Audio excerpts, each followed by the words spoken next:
Hi, everybody. I would like to apologize for sending this late because this lecture is supposed to follow the first lecture I sent, but when I listened to it, this sound was not clear, so I had to repeat. So you remember in the previous lecture, we discussed the structure of the sentence according to TGG theory and two of the phrase structure rules. In this lecture, we will continue with the other five of this phrase structure rules. But before we go on with these rules, let us go back to the phrase structure rule number two. You remember this. Number one, a sentence consists of a nucleus, and phrase structure rule two, nucleus can be rewritten as or consist of noun phrase plus verb phrase. The noun phrase can be either a single noun, a name, as in Mary, London, or it could be a pronoun such as he or we or they, or it could be a noun preceded by determiner like the, this, that, etc. You see, the word determiner, as we mentioned, it is a new term in TGG because it is a comprehensive term. It does not include only articles, but even demonstrative pronouns like this and that, etc. The noun may be either in the plural or singular form. So if it is in the plural form, then we have to have one rule for whether the noun is in the singular or plural form by using parentheses. So the noun could be preceded by a determiner, which is optional, and the noun, and then PL means plural is also optional. So this could be applicable to both singular and plural noun, depending on whether to put the parentheses or not. The parentheses around determiner and plural mean that these elements are optional. You may have it or not, you can use them or not. Many of the terms used in TGG are similar in meaning to those used in traditional grammar, such as subject, article, sentence, etc. But terms like determiner, which as I've just mentioned, noun phrase are new in TGG. The term verb phrase also has a different meaning in TGG and traditional grammar. How? According to traditional grammarians, VP or the verb phrase refers to the auxiliary and the main verb only, as in the following sentence. So the words in red represent the verb phrase. The woman must have missed the train. So only must and have and must uh, constitute the verb phrase. While in TGG, it is the whole thing. Must have missed the train, which means the object is also included in the verb phrase. This means that they use the same term to refer to different ideas.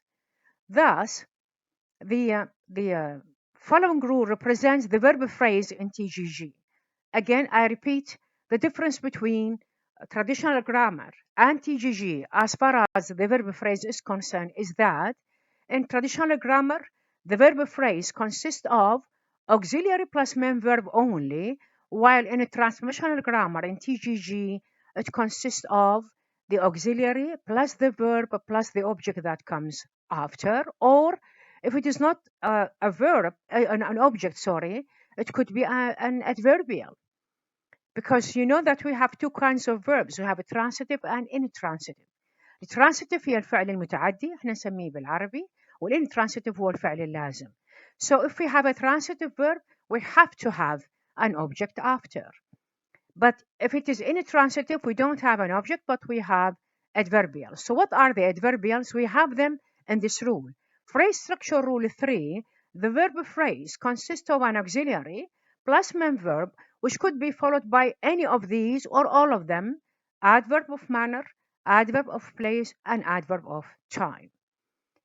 And I'm sure you know the three: manner, especially adjectives attached to ly, or not, of course, not all manner adverbials are with ly. Most of them are with ly because we have adverbials like fast, to speak fast, and to work hard. I mean, these are also manner adverbials, but they are not ending with ly. Place and time, place the here and there, and time, yesterday, tomorrow, etc. So the rule means that the verb phrase consists of an auxiliary and a main verb and optional adverbials of manner, as in quickly, suddenly, or place as in here and there or at home, and time as in yesterday, then.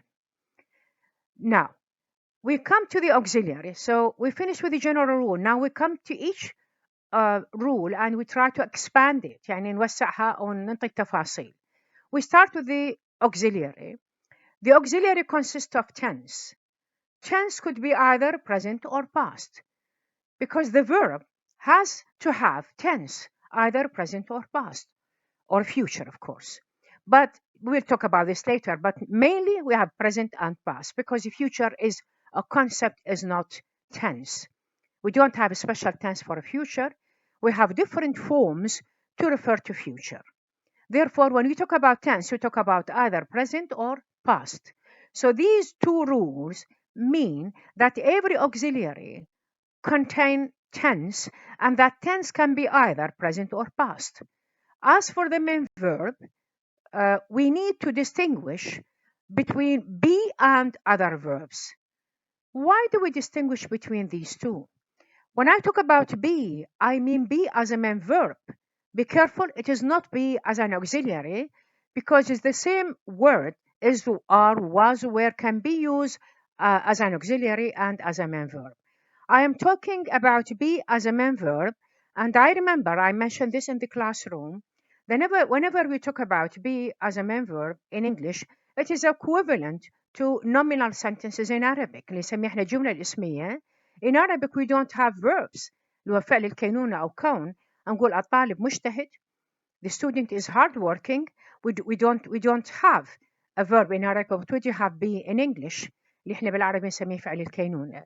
What Chomsky says about this, I think I explained this to 6 or 7 students when we were in the classroom.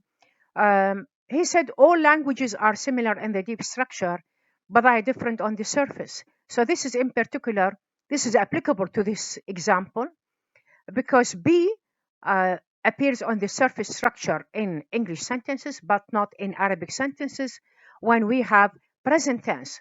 But in Arabic in past tense فعل الكينونة يظهر. كان الطالب مجتهد بس هسه لا خلينا نقول. So we do have كان أو فعل الكينونة موجود. Anyway, so I'm talking about be as a main verb and other verbs. So we have two categories, be and all other verbs in English. Why we have this distinction, or why do we distinguish between the two? The answer is simply that the two behave differently in case of negation حالة النفي and interrogation في حالة السؤال as shown below. Look at the example. She is my teacher. How do I make it negative? How do I negate it? By saying she is not my teacher. She is not my teacher. All I have to do is to insert the negative particle not after be. In case of questions or interrogation, we have to invert. Invert معناها نقلب the verb with the subject, as in, is she my teacher? While with other verbs, we need to use the auxiliary do to make negative or an interrogative sentence, as in, she saw my teacher, she didn't see my teacher in case of negative, and did she see my teacher in case of question. I mean, these are very simple examples because you are all familiar with these, but the idea is to know how we arrive at these, how we can follow these to produce an unlimited number of sentences in English. It's the same rule, the same idea given by Chomsky, that these phrase structure rules would enable us to produce an unlimited number of correct grammatical and acceptable sentences. Now we continue. We can put these two in one rule. The main verb consists of be, as you mentioned, and V. If it is be, it can be followed either by a noun phrase, an adverb of place, or an adjective phrase. And if it is a verb, it must be followed by noun phrase. Sorry, you have to insert here between parentheses MP. Yeah, noun phrase. There's missing in here. It must be noun phrase between parentheses in case of a transitive verb. The rule says that the main verb can be rewritten as any of the following structures. Be plus MP, this boy is my friend. be plus place in case the student is in the classroom, and be plus adjective phrase, the student is very hardworking.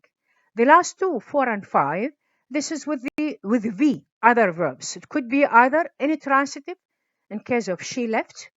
We don't have any object after because it is an intransitive verb قلنا فعل لازم, but I can easily have an adverb after. And the last one, verb plus MP, when it is transitive فعل متعدي, she received a new email. The abbreviation AP, adjective phrase, stand for the adjective phrase which consists of an intensifier, words like very and rather, etc., followed by an adjective, as in the rule, which says intensifier followed by adjective. As for adverbials, we can distinguish the following types. We have just mentioned manner adverbials like cheerfully, quickly, lengthwise. I've just told you that it is not necessary that we have to have ly with all manner adverbials. Look at lengthwise, there is no ly, but it is still an adverb of manner. The second is an adverb of place or prepositional phrase of place. Why do we call it phrase? Because we have here preposition at and home, or in the garden is the same thing, or under the table. So it's the same function. Both of them show place, whether it is one word like here or there or in the garden. We call this prepositional phrase of place. If it is single word, we call it adverb of place. The same is true of time also. When I say yesterday, tomorrow, adverb of time, but if I say in the morning, in the evening, I call it prepositional phrase of time. The last one is the noun phrase. If you look at this, maybe you are misled by the object after, sorry, the noun phrase after, and you think it is an object. It is not an object. How do I know? Look at this. We walked a mile. I know this is not an object simply because the verb walk is an intransitive verb, which cannot be followed by an object. It is followed by a noun phrase which functions to show adverb of distance. So here it is an adverb. So we have the four possibilities: adverb of manner, adverb of place, and time, and could be also adverb